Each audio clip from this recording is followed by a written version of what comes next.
Homeopathy Educare. I am doctor Praveen Kadam, intern at JMC Gondia.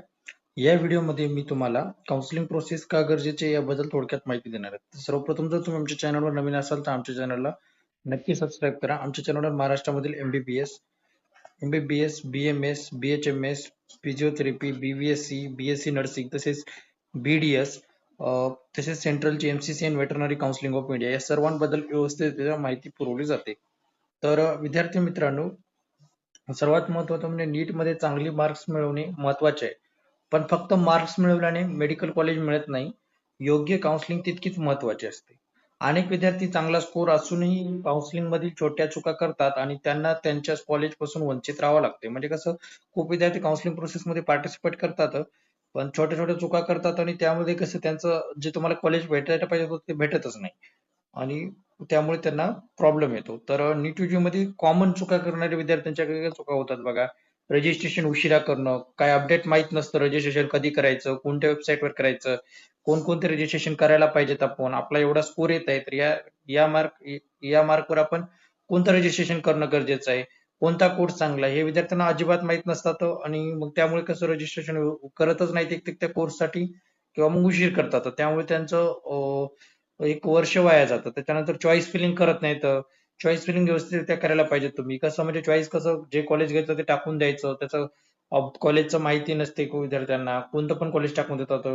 काही काही college असे सिटीच्या बाहेर राहतात, तिथं पेशंट फ्लो नसतो, राहण्याची व्यवस्थित व्यवस्था नसते, हॉस्टेल नसतं. मग ते त्यांना तेच अपडाऊन करणं ते अवघड जातं. हॉस्टेल असलं तरी त्याची फीस वाढून राहते. अशा खूप मोठ्या चुका करतात विद्यार्थी व त्यामुळे त्यांचं खूप मोठं नुकसान होतं. मग चॉईस फिलिंग व्यवस्थित करायला पाहिजे.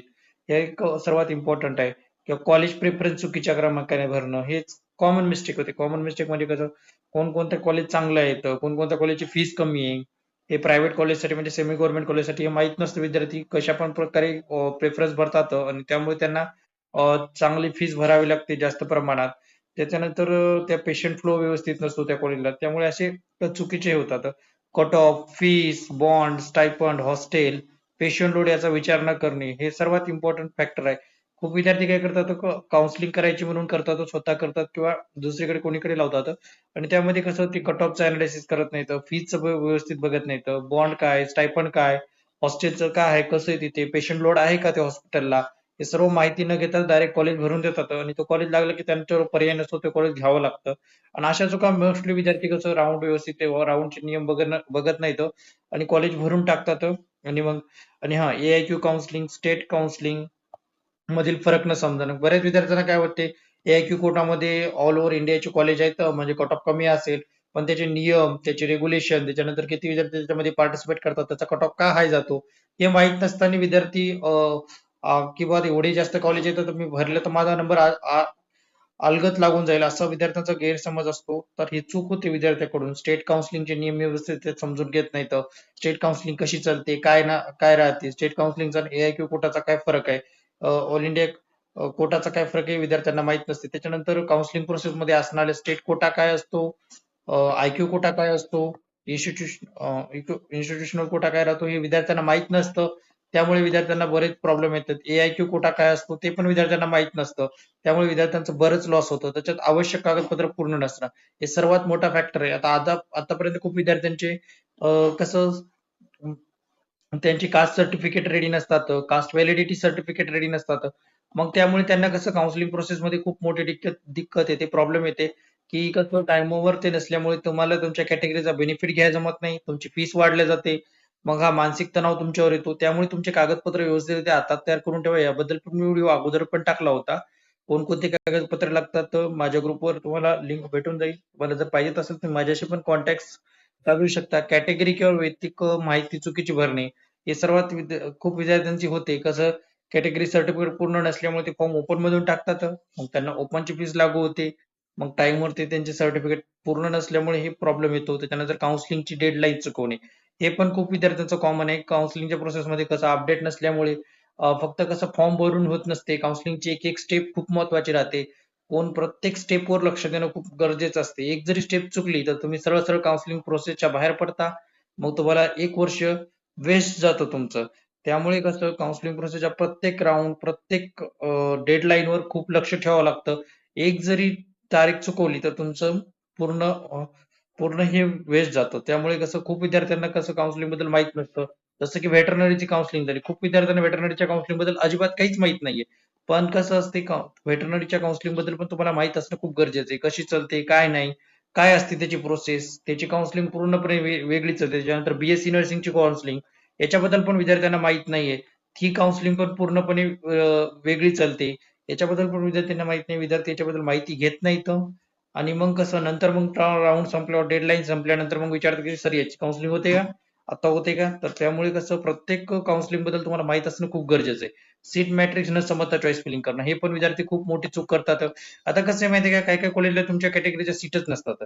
मग त्या कॉलेजला तुम्ही प्रेफरन्स देऊन तुमचा काही फायदा होणारच नाहीये. त्यामुळे त्या कॉलेजला तुमचे सीट आहे ते नाही बघायचं त्याच्यानुसारच तुम्हाला चॉईस फिलिंग करणं गरजेचं आहे. त्यानंतर काउन्सिलिंगचे अधिकृत नियम न वाचन हे पण इम्पॉर्टंट आहे. बरेच विद्यार्थी कसं काउन्सिलिंगचे नियम वाचत नाही तर सरळ सरळ काउन्सिलिंग प्रोसेस साठी उतरतात. राऊंड वन चे नियम वेगळे राहतात, राऊंड टू चे नियम वेगळे राहतात, मॉपअप राऊंड चे नियम वेगळे, स्टे वॅकन्सी राऊंड चे वेगळे नियम राहतात. हे प्रत्येक नियम वेगळे राहतात आणि विद्यार्थ्यांना माहितच नसतात सरळ सरळ काउन्सिलिंग भरतात. बरेच विद्यार्थी तसे करतात. बीएससी नर्सिंगच्या काउन्सिलिंगचे वेगळे नियम आहेत, वेटरनरी सायन्सचे वेगळे नियम आहेत, त्यानंतर एमबीबीएस बीएमएस बीएचएमएस च्या काउन्सिलिंगचे वेगळे नियम आहेत. पण विद्यार्थी कसं फॉर्म भरतात, प्रोसेस करतात आणि मग लक्ष देत नाहीत. मग त्यामुळे त्यांचे खूप मोठं नुकसान होतं.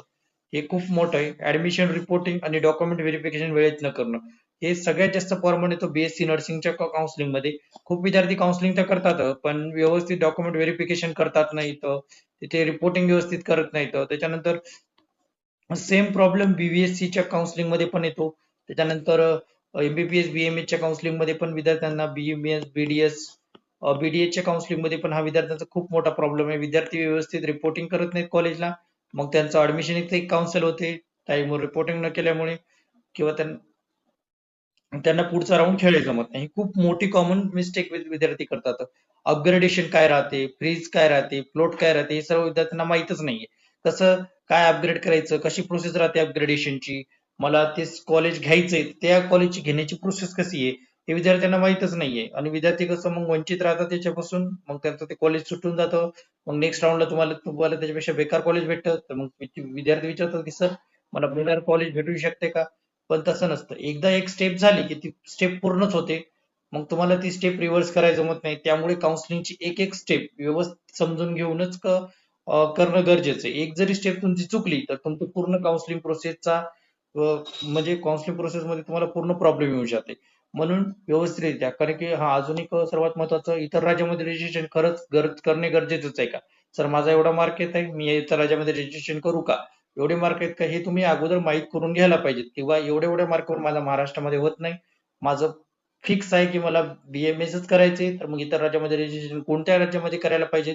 कोणकोणत्या राज्यामध्ये मी अप्लाय करायला पाहिजे? कोणकोणत्या राज्याचं पॅकेज कमी आहे? कोणकोणत्या राज्याचं सगळं व्यवस्थित तुम्ही माहीत करूनच अगोदरच तिथे रजिस्ट्रेशन करणं गरजेचं आहे.